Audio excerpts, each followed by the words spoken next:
வருமான வரி விதிப்பு திருத்த சட்ட முன்வரைவு எதிர்க்கட்சிகளின் கடும் அமளிக்கிடையே மக்களவையில் நிறைவேற்றம்.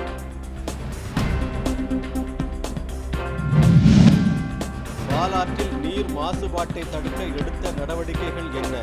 மாவட்ட ஆட்சியர்கள் தெரியப்படுத்த உச்சநீதிமன்றம் ஆணை. இந்திய தேர்தல் ஆணையத்தை மோசடி செய்யும் எந்திரமாக பாஜக அரசு மாற்றியுள்ளதாக முதலமைச்சர் ஸ்டாலின் குற்றச்சாட்டு.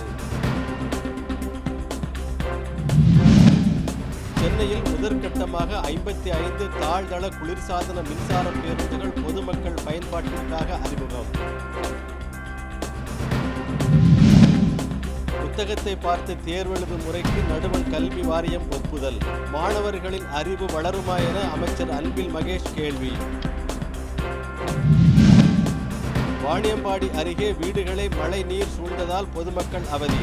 கால்வாய் அமைக்காததை கண்டித்து சாலை மறியல்.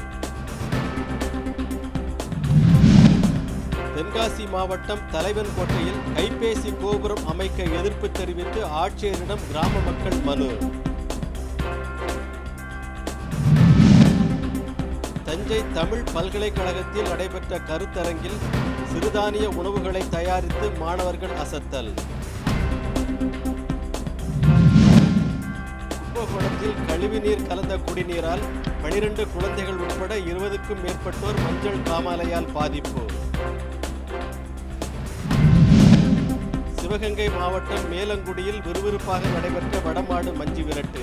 சீரிய காளைகளை அடக்கிய வீரர்களுக்கு பரிசு.